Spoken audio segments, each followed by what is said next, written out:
표현 보겠습니다. 여기서는 오늘은 이제 120조까지 있는 강성효율적 시장까지 좀 설명을 드리고요. 할당 효율적 시장은 나중에 말씀드리겠습니다. 지난 11월, 12월 달에는 효율적 시장의 종류만 했어요. 종류만. 근데 이제 오늘은 조금 더 이제 설명을 드릴 거예요. 그리고 다음에 이제 좀 더 설명 드릴 거고요. 효율적 시장 이론에서 말하는 효율성은 정보의 효율성을 말해요. 정보의 효율성.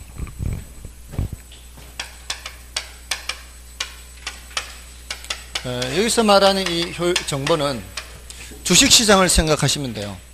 이게 원래 이제 주식시장을 설명하는 이론이거든요. 그거를 이제 부동산 시장에도 적용하는데, 주식시장 하면은, 그때그때 바로바로 정보가 이렇게 반영이 되지 않습니까? 정보가 반영이 돼서, 그것이 주가에 영향을 미치죠. 어떤 회사가 대마초를 합법적으로 재배할 수 있다. 이런, 이 허가를 받는다면, 어떻게 했어요?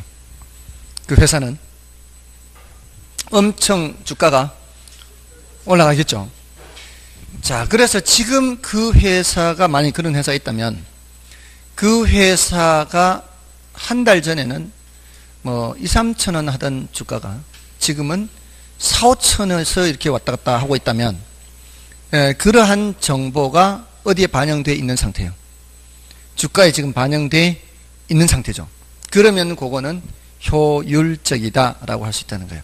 그러한 정보가 지금 현재 주가에 반영되어 있는 상태니까. 맞나요? 자, 그래서 그런 정보가 반영이 돼 있다면 뭐고요? 그러면 효율적이라는 거예요. 효율적. 근데 그러한 정보가 반영되어 있지 않으면 비효율적이죠. 비효율적. 자, 그런데 조금 전에 말씀드린 것처럼 그러한 정보가 과거 정보이면서 이게 반영이 돼 있는 상태하고요. 오늘 아침에 현재 공표 정보요.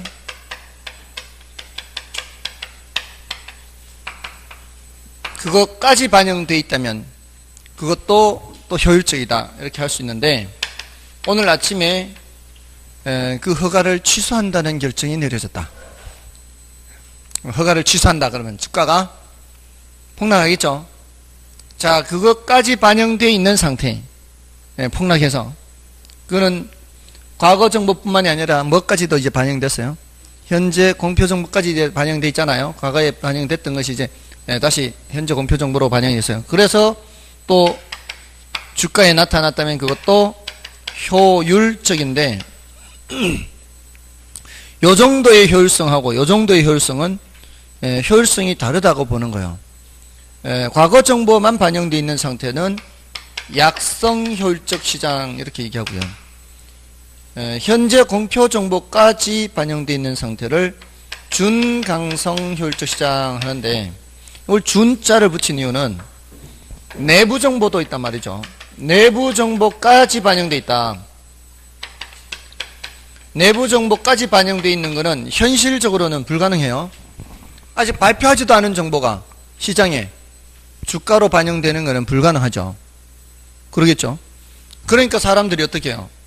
사람들이 내부 정보를 빼와서 다른 사람 모를 때 빼와서 미리 주식을 사놨다가 공표할 때, 그런 정보 공표할 때 주가 올라가면은 그때 이제 시세 차익 얻으려고 하겠죠.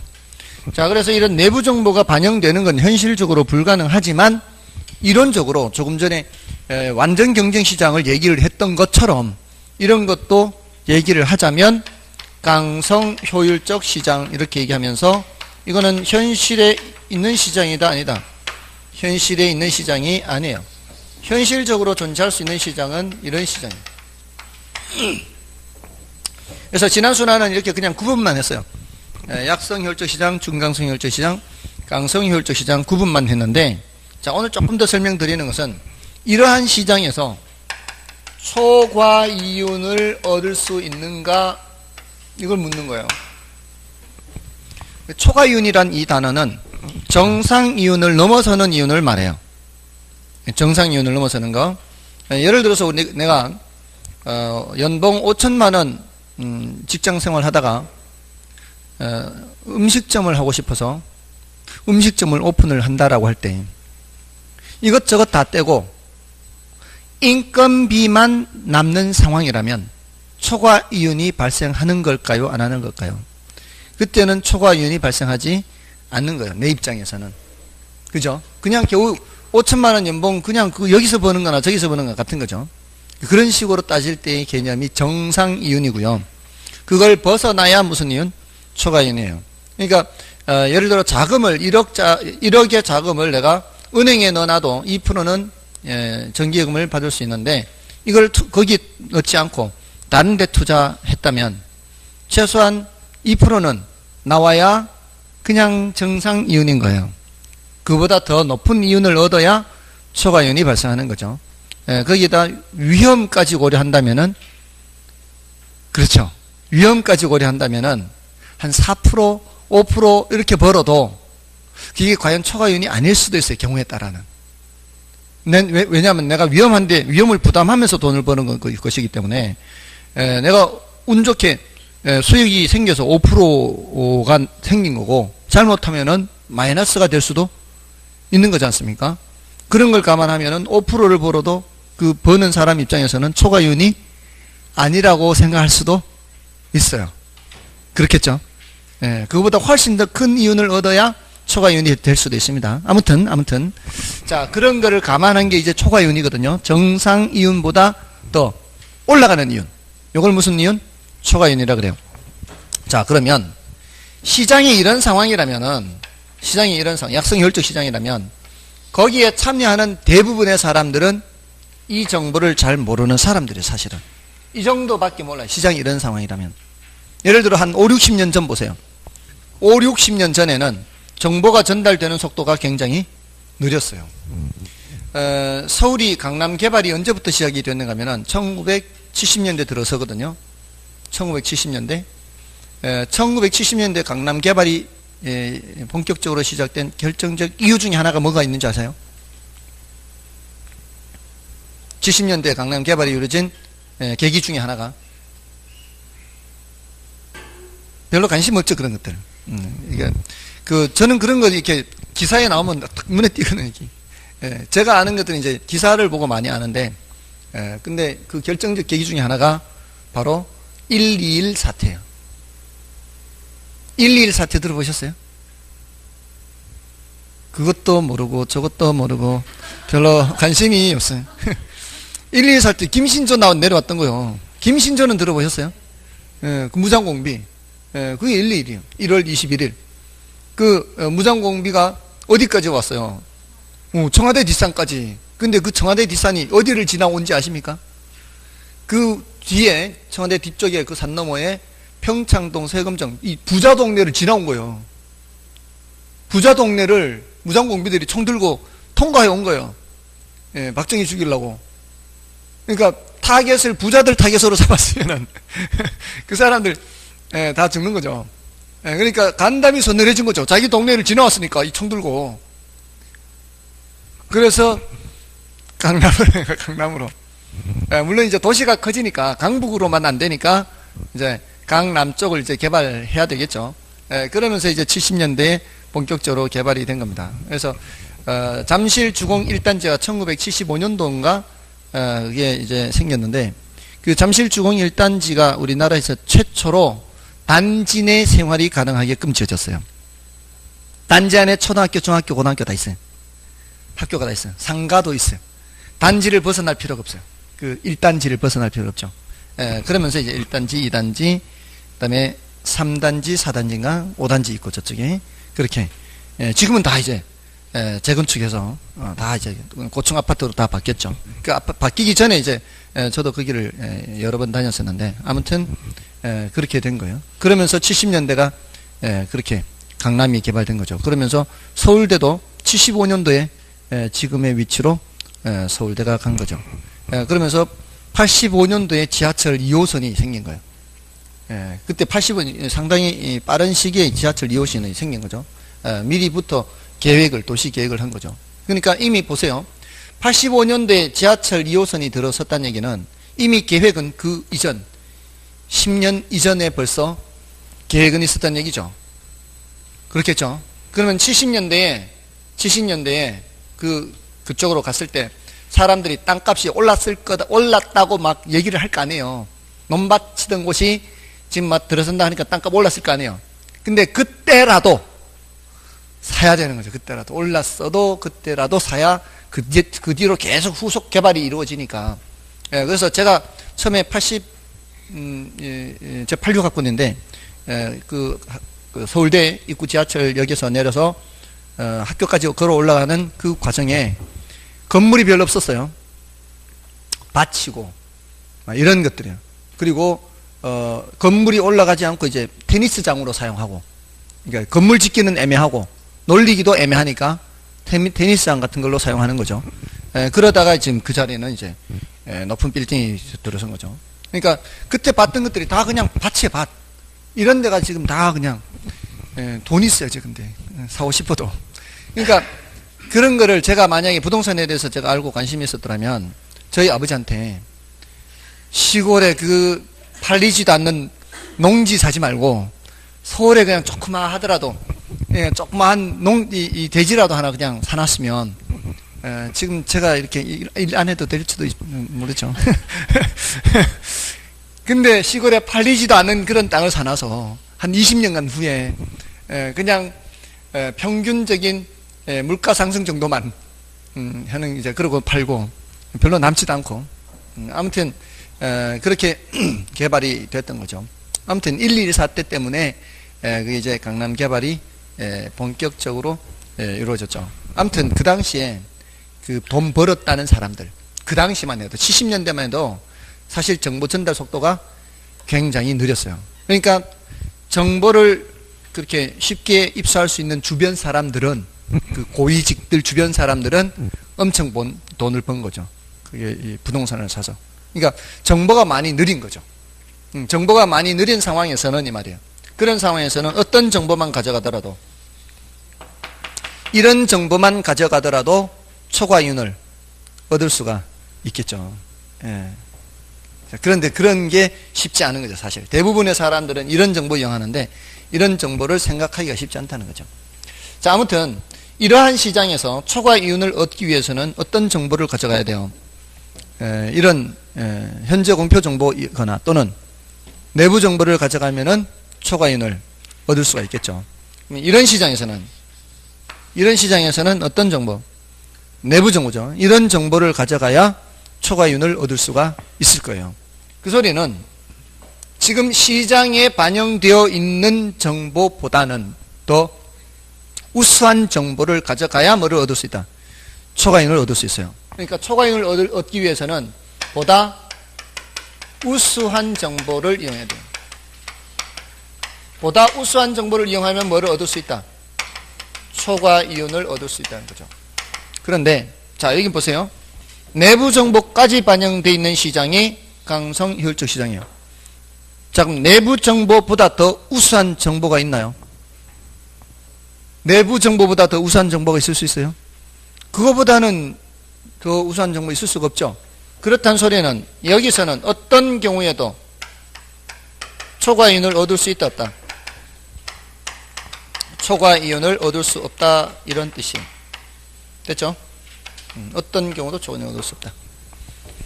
자, 그 다음에 여기서 이렇게 보다 우수한 정보를 이용하면 초과이윤을 얻을 수 있는데, 용어 두 가지를 이제 하나 체크하고요. 한번 기술적 분석이라는 용어가 있고요. 기본적 분석이라는 용어가 있어요. 기술적 분석은 과거 정보 분석한다 그래요. 기본적 분석은 거기에다가 플러스 현재 공표 정보까지 분석하는 거예요.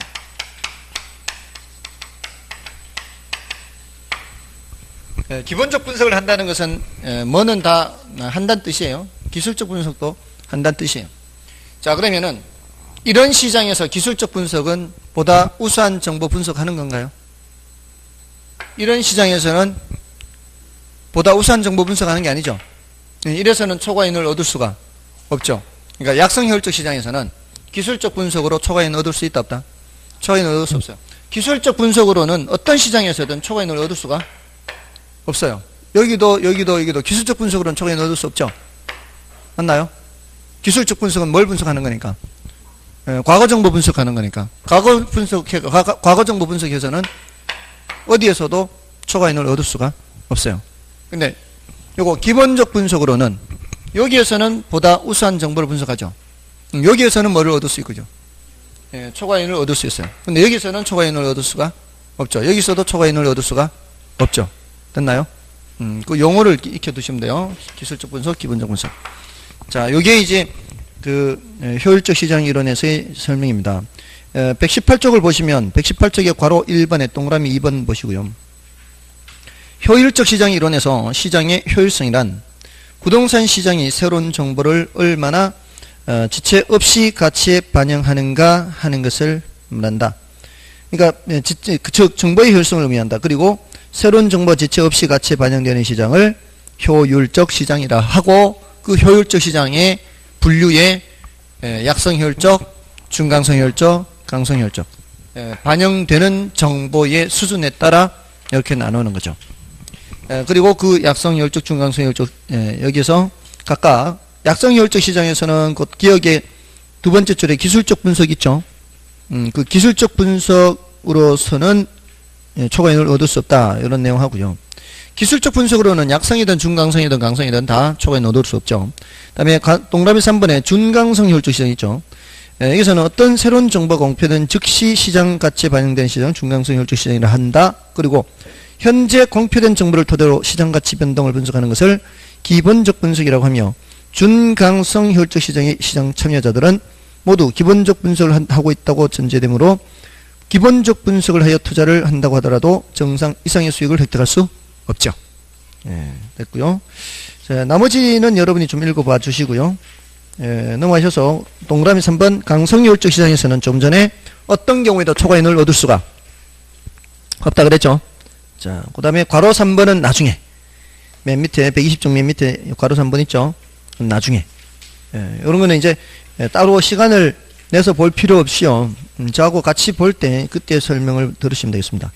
자, 이제 쭉 지나가시면 돼요. 자, 여기까지를 설명드리고 이제 정책론을 들어갑니다. 정책론은 165쪽에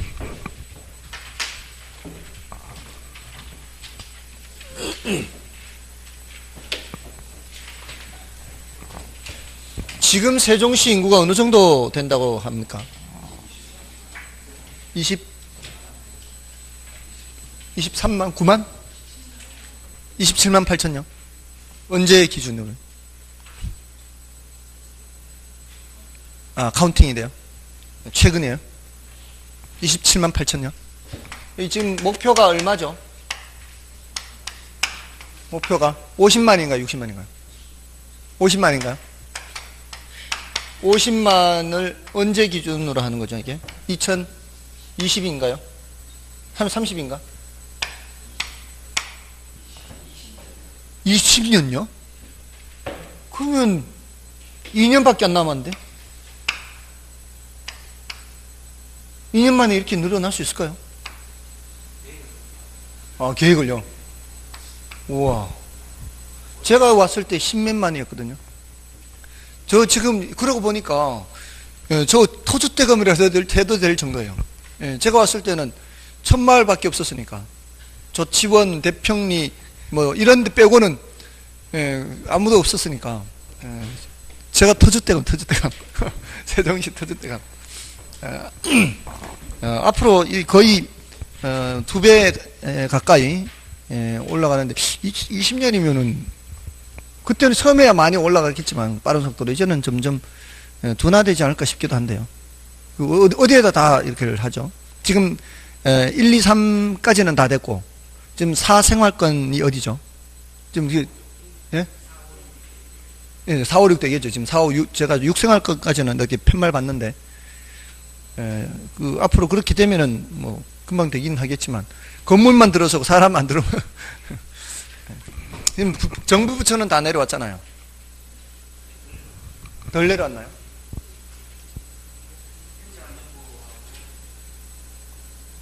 법무부, 행안부, 외교부 아직 안 내려왔죠. 그럼 제가 봤을 때는 국회도 와야죠, 이쪽으로. 왜냐하면은 그 업무의 효율성을 위해서는 입법, 사법, 행정이 한 데 있는 것이 효율이 높죠. 그리고 미국도 워싱턴하고 뉴욕하고 경제 수도와 행정 수도가 다르죠. 그렇게 분리가 돼 있는 것이 좋죠. 사실 우리나라는 수도권에 너무 집중돼 있어요. 50%가 수도권에 집중돼 있잖아요. 인구의 50%가. 이런 나라가 얼마나 될 것 같아요? 별로 없어요, 사실은. 제가 영국도 이렇게 가봤는데, 영국이 런던이 크기는 해요. 런던이 크기는 한데, 근데 지방 도시들도 굉장히 활성화가 돼 있어요. 그리고 걔네들은 뭐라고 해야 되나? 그 경제 규모가 작은 소상공인들을 굉장히 배려합니다. 그래서 대형 할인점이 시내에 없어요. 대형 할인점 늘 외곽에 있습니다. 대형 할인점 외곽에 있어서 시내에서는 그 소상공인들의 점포만 이용할 수밖에 없어요. 그럴 수밖에 없는 거예요. 그 점포들. 대형 할인점으로 가려면 바깥으로 나가야 되니까. 거기 시내는 사람들이 많이 모이는 곳이잖아요. 그러니까 모일 수밖에 없잖아요, 사람들이. 모이는 곳에는 늘 옛날부터 내려오던 그런 점포들을 이용을 해야 돼요. 그리고 거기에도 전통시장이 다 있고요. 전통시장에서 야채 사고, 뭐 고기 사고 다 그렇게 하더라고. 고기 끊어 팔고 막 이렇게 다 해요. 근데 우리나라는 그런 데 대한 배려가 없는 거죠. 그런 데 대한 배려가 없으니까 전통시장이 죽어버린 거죠. 그러니까 그런 거를 걔네들은 잘 고려를 하는 거죠. 우리나라는 자본주의의 역사가 좀 짧은 편이잖아요. 짧은 편인데도 불구하고 오히려 너무 이게 그런 배려가 없어서 소상공인들이나 중소기업 이런 게 너무 이렇게 쉽게 무너질 수 있는 그런 구조가 돼버린 거죠. 그러니까 지금 이게 빈익빈 부익부가 굉장히 이제 심해지는 편입니다, 사실은. 아무튼 그런 거 보고 깜짝 놀랐어요. 이 프랑스나 영국 이런 데서는 대형 할인점을 도시 외곽에만 허용을 하는 거예요. 그런 거 보면은 좀 그런 걸 좀 배워야 되지 않나.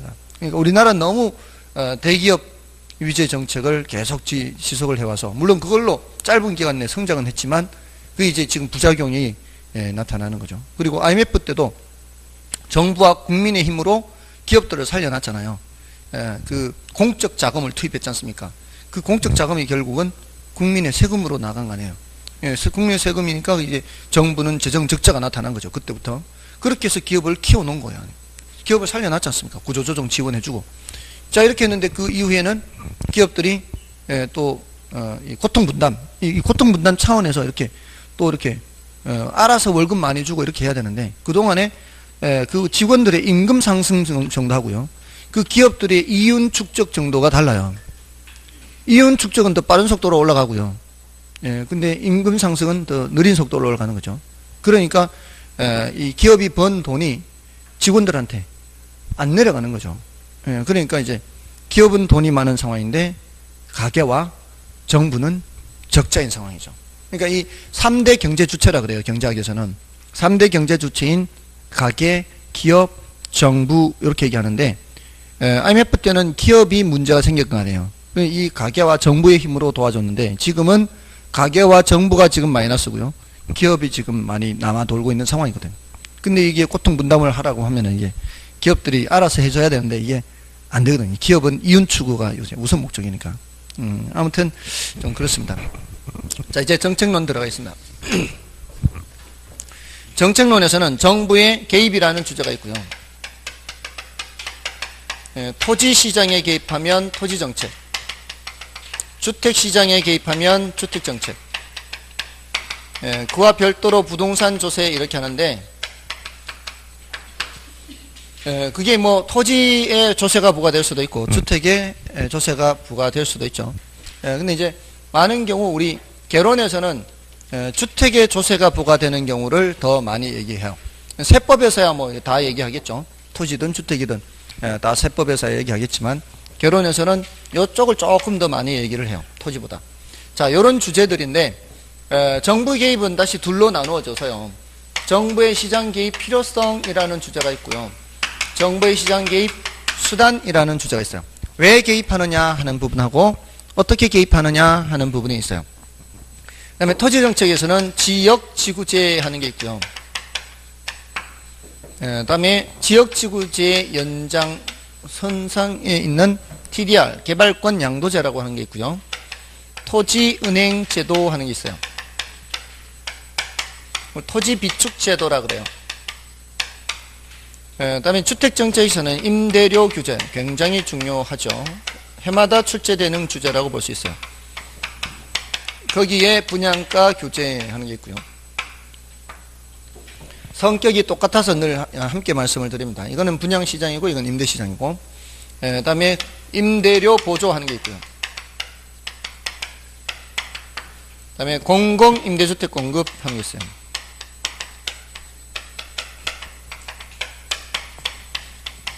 기타 있어요. 기타.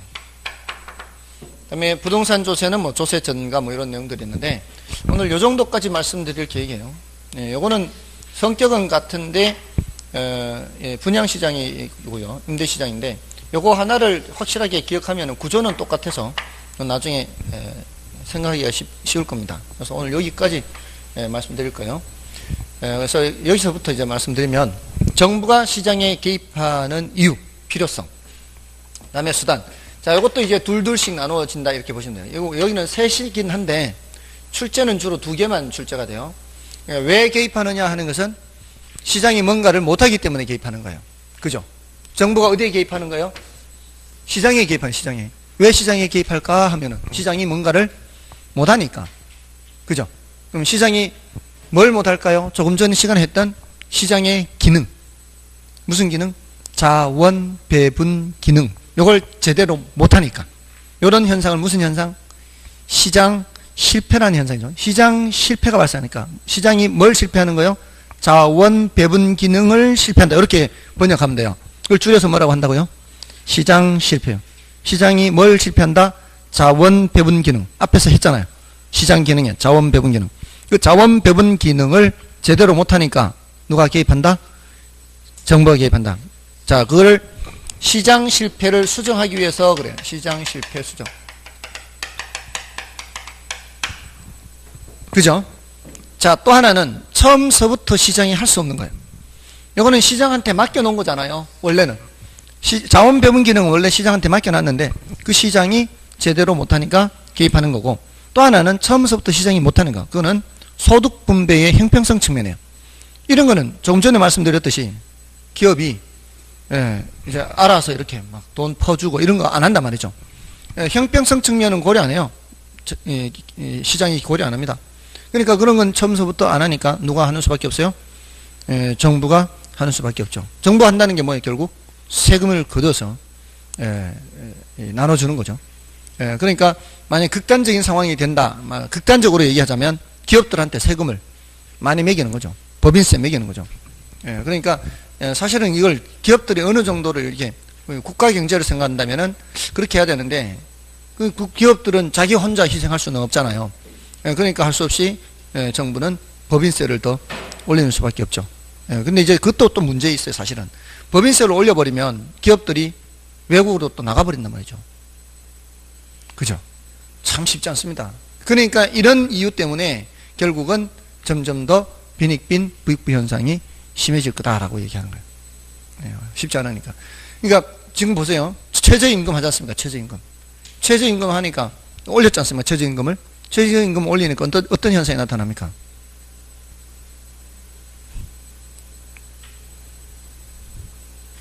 사람 안 쓰잖아요. 안 쓰잖아요. 부담되니까, 인건비 부담되니까 사람 안 써요. 사람 안 쓰면 그 공백을 어떻게 해요? 기계가 하는, 기계가. 그러니까 무인점포 나오면 무인점포. 돈 들여서 기계 더 사서 무인점포 하는 거죠. 제가 계산을 해봤거든요.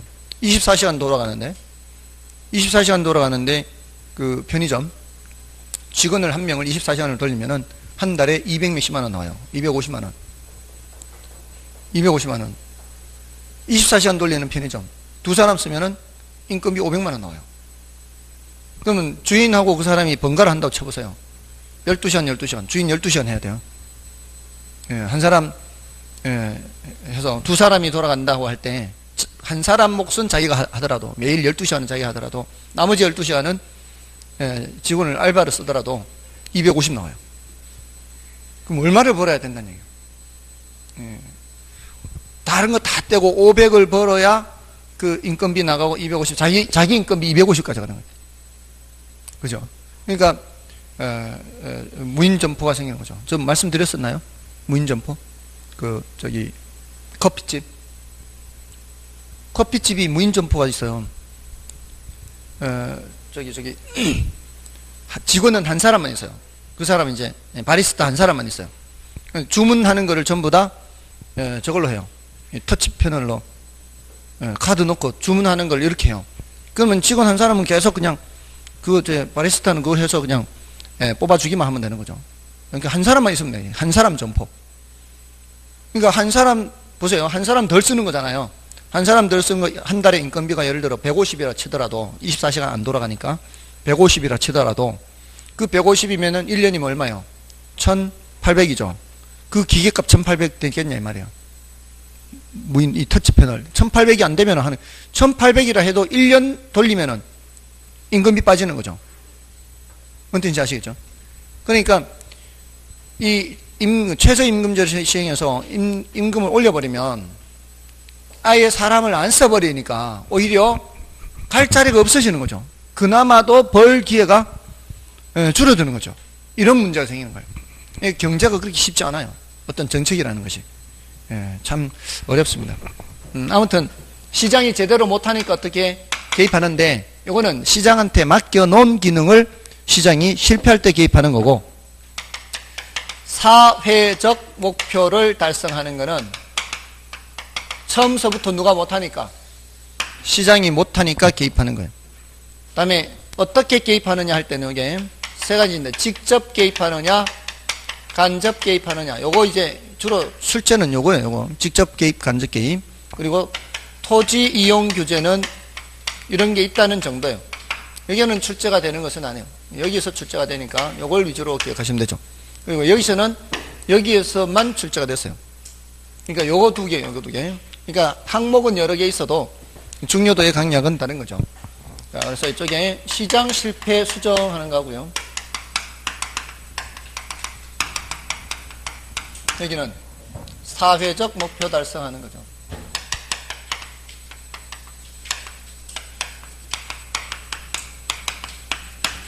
시장 실패 수정하는 거는 시장이 자원 배분 기능을 실패한다. 이거는 자원 배분의 효율성 측면이에요. 자원 배분의 효율성 측면.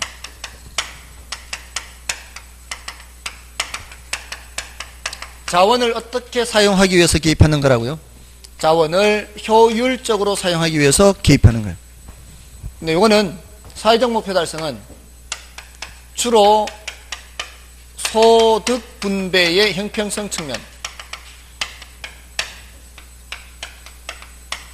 제가 주로라는 말을 썼죠, 주로. 경우에 따라 형평성이 아닐 수도 있다, 이 뜻이에요. 경우에 따라 형평성이 아닐 수 있고, 경우에 따라 효율성일 수도 있습니다.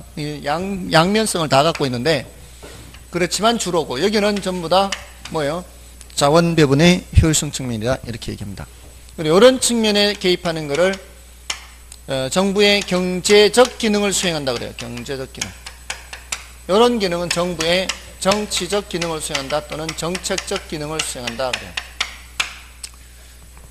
자, 여기서 시험은 다 어디서 출제된다고요? 시장 실패. 그래서 시장 실패에 대해서는 따로 설명을 드려야 돼요. 여기 모두 여기서 16문제가 출제됐거든요. 여기서 지난 10년간 16문제 중에서 여기서 10문제, 여기서 6문제예요. 여기 10문제가 다 여기서 나왔어요. 여기 6문제는 직접 개입, 간접 개입 여기서 나왔어요. 그러니까 강약이 다른 거죠. 그래서 시장 실패는 따로 더 하고요. 다음에 이게 어떻게 개입하느냐. 시장 개입 수단. 시장 실패 수준하고 사회적 목표 달성했죠. 시장 개입 수단에서는 무슨 개입? 직접 개입, 간접 개입, 토지 이용 규제 하죠. 근데 어디에서는 출제가 안 되고요. 토지 이용 규제에서는 출제가 안 됐고요. 이런 게 있다는 정도고, 직접 개입과 간접 개입 이것만 이제 구별을 하시면 돼요. 자, 시장에 개입할 때 직접 개입한다는 것은 정부가 선수로 뛰는 거예요. 정부가 수요자나 공급자가 돼버린 거죠.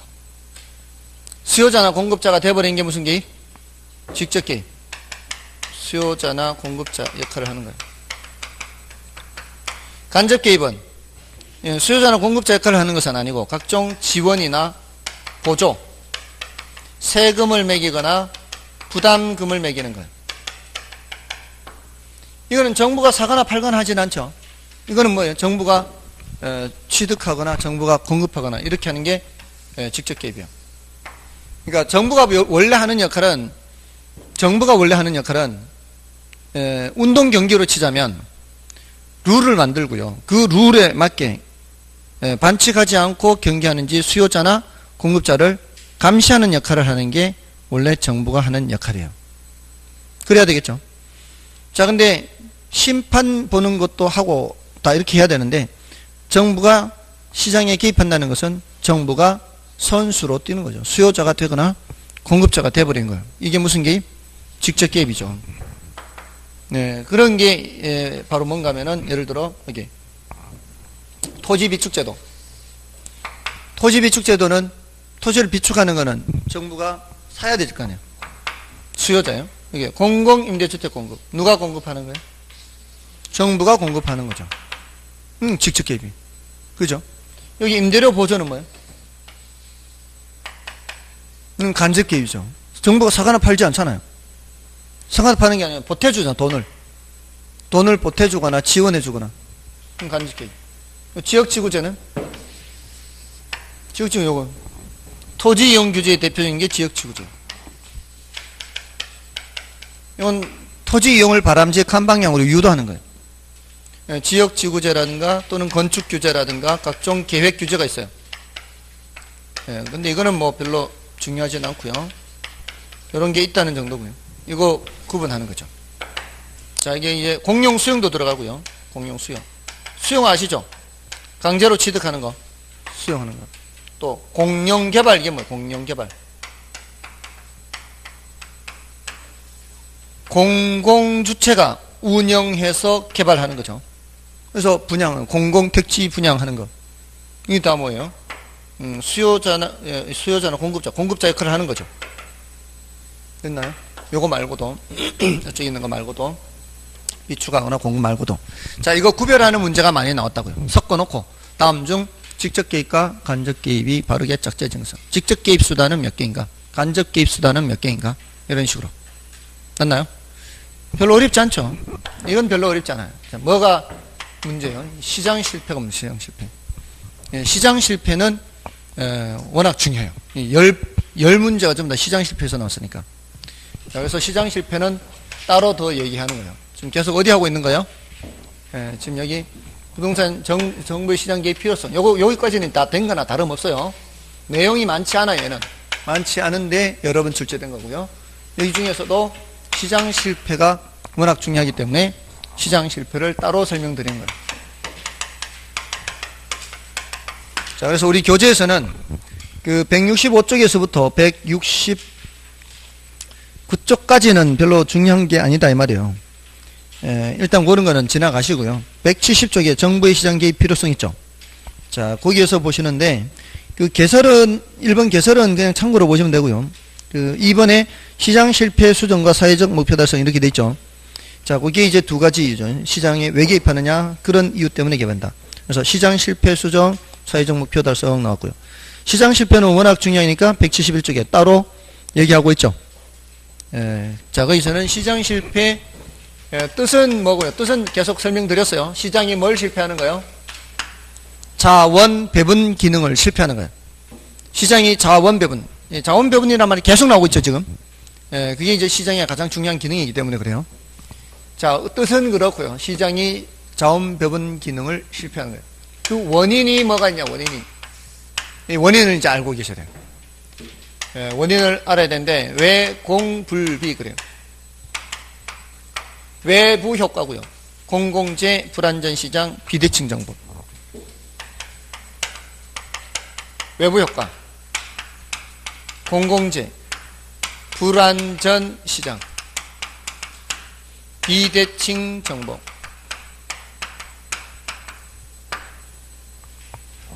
자, 이 중에서 제일 중요한 게 요 놈이에요. 외부 효과. 이게 10문제 중에서 5번이 여기서 나왔어요. 10문제 중에 10번 출제된 것 중에 5번이 여기.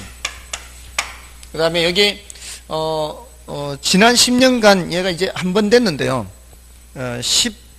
지난 10년간으로 얘기하자면 19회부터 28회죠.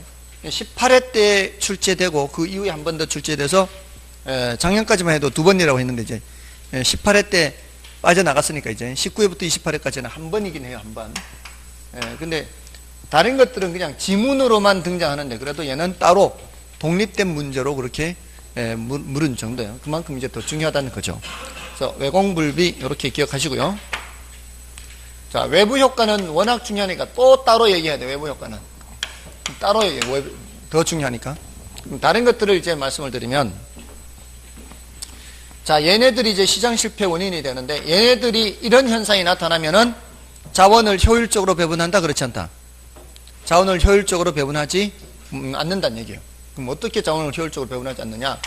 시장에 맡겨놨을 때 공공재의 대표적인 게 등대란 말이에요. 자, 이 등대는 어떤 특징이 있는가 하면은 비배제성이라는 특징이 있어요. 그런 성질이 있어요. 이런 공공재가 갖고 있는 성질이에요. 얘는 등대 불빛을 보는 사람들한테 요금을 받아서 운영을 한다 쳐보세요. 자, 그러면은 그 요금을 내지 않은 사람이 자기 불빛을 보고 있어요. 알기도 쉽지 않죠. 밤바다에.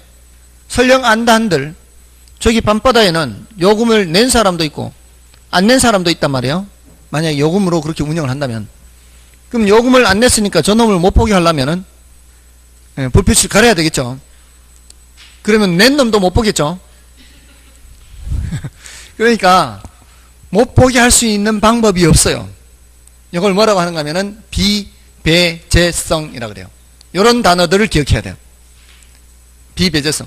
요금을 내지 않고 이용하는 것을 막을 방법이 없어요. 그래서 무슨 성질? 비배제성. 비배제성. 자, 비배제성으로 인해서, 자, 그러면 제가 그 사실을 안다면 옆에 돈 낸 놈이 있단 말이에요. 저는 돈 냈어. 그럼 제가 쟤를 보여주기 위해서는 등대 불빛을 켜야 되니까 나는 돈 안 내고 나가서 보는 거죠, 같이. 옆에 꼽사리 끼면 되는 거죠. 돼요, 안 돼요? 되죠. 자, 이 시험에는 꼽사리 낀단 말 안 나와요. 시험에는 뭐라 나올까요? 시험에는 무임승차라고 나와요. 무임승차. 시험에는 무임승차. 비배제성으로 인해서 뭐가 나타난다? 무임승차가 나타나요. 자, 그러면 이거를 시장에서 만약에 이걸 한다면 누군가가 등대 사업을 한다는 얘기예요. 그럼 등대 사업 한다면 장사 잘 될까요? 쫄딱 망하겠죠. 등대 사업은 안 돼요. 자, 근데 등대가 필요한 물건이에요? 필요하지 않은 물건이에요? 필요한 물건이잖아요. 등대 만드는 쪽으로도 물적 자원, 인적 자원이 투입돼서 상품이 생산이 돼야 돼요. 등대라는 상품이. 근데 시장에 맡겨놓으면 그쪽으로 자원이 흘러 들어가요? 안 들어가요? 안 들어간다고. 이거는 가격 원리로 설명이 안 된다 이 말이에요. 다른 일반 재화는 가격으로 설명이 돼요. 그죠? 근데 이거는 가격으로 설명이 안 된단 말이에요. 이런 것들은 시장이 못 한다는 말이에요. 그러니까 누가 하는 수밖에 없어요? 정부가 한 수밖에 없단 말이에요. 그러니까 이거는 정부가 직접 생산해요. 정부가 생산해요. 다음에 얘는 어떤 특성이 또 있는가 하면 비경합성이라는 게 있어요. 비경합성은 경합이 뭐예요? 경합이. 우리 선거 방송할 때 경합지역이다 이렇게 나오죠. 경합지역 뭐예요? 다투는 지역 막 이렇게 아주 비슷비슷하게. 경합한다는 것은 다툰다는 얘기예요. 그럼 비경합성이라는 얘기는 다툴 필요가 없다 이런 뜻이거든요. 자, 등대 불빛을 보는 사람이 이미 10,000명이 넘었었어요. 자, 내가 빨리 안 가면 등대 불빛 못 보나요? 빨리 안 가면 등대 불빛 못 보는 거 아니죠? 아무리 늦게 가도 등대 불빛 볼 수 있죠. 자, 근데 이런 여기 강의 서비스, 이거는 사적재화예요, 공공재예요? 사적재화. 여기 강의 서비스는 일찍 못 오면은 못 들을 수 있죠. 꿈 같은 얘기죠. 제발 그랬으면 좋겠는데. 이런 책, 사적재화 이런 책, 딱 책 찍을 때는 한정해서 찍어요. 일찍 못 오면 못 사는 거죠. 제발 그랬으면 좋겠어요. 근데 10년 전엔 그랬어요. 10년 전에는 일찍 못 오면은 여기 교실에 못 들어왔어요. 강의실이 좁으니까. 그러니까 그때는 어떤 정도였는가 하면은, 그러면 저기 밖에 서서 들어도 좋으니까 모니터로 보여달라. 그래서 나온 게 강의실 다른 데 빌려서 이제 TV 갖다 놓고, 여기서는 이제 바로 선생님을 보면서 수업 듣고, 옆 강의실에서는 TV 보면서 수업 듣는 거예요.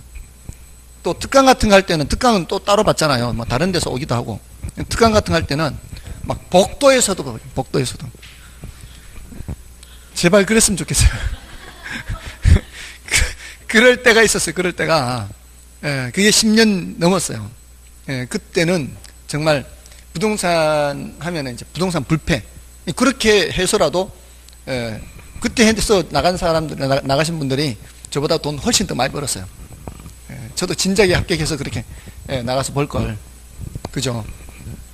아무튼, 예, 아무튼 저는 계속 그냥 똑같은 생활 반복하고 있고, 예, 그래 똑같은 생활 해도 점점, 레드 오션이에요. 점점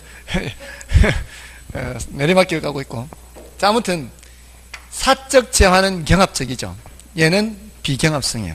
근데 이게 단어 뜻만 알면 돼요. 이거는 중요도는 낮아요. 난이도는 더 높아요, 사실은. 이거 말고 경제학적인 어떤 의미가 있는데 그 교재에는 있어요. 비경합성의 내용은 중요도는 낮아요. 이게 더 중요하죠. 다음에 불완전 시장 하면 아까 뭔 시장 얘기했어요? 독점, 과점, 얘네들 얘기했죠. 독점적 경쟁도 있지만 독점적 경쟁은 별로 중요하지 않다 그랬죠. 네, 독점적 경쟁은 별로 중요하지 않아요. 문제는 독점 과점. 얘네들은 어떻게 해요? 가격을 조절할 수 있죠. 담합을 해요. 담합을 하거나 얘는 지멋대로 정하는 거죠. 자, 그러면서 생산량을 어떻게 해? 생산량을 줄이는 거죠. 예, 그래서 얘네들은 과소 생산해요. 그러니까 이게 요것도 마찬가지. 요렇게 하면 시장에 맡겨 놓으면 너무 적게 생산된다고요. 요것도 시장에 맡겨 놓으면 얘네들이 가격을 지멋대로 정하거나 하면서 어떻게 해? 과소 생산한다고요. 자, 그러니까 너무 적게 생산된다는 게 바로 비효율이라는 거예요. 적정한 양만큼 생산되는 게 효율적인 거거든요. 적정한 양만큼 생산이 안 되는 거는 비효율이에요. 그래서 이거는 정부가 생산하는 거고요. 이거는 정부가 규제를 하는 거죠. 그 다음에 비대칭 정보, 요거는 역선택이나 도덕적 해이 이런 게 나타나요. 도덕적 해이. 자, 이거는 어떤 의미인가 하면 역선택은 거꾸로 선택하는 걸 말해요.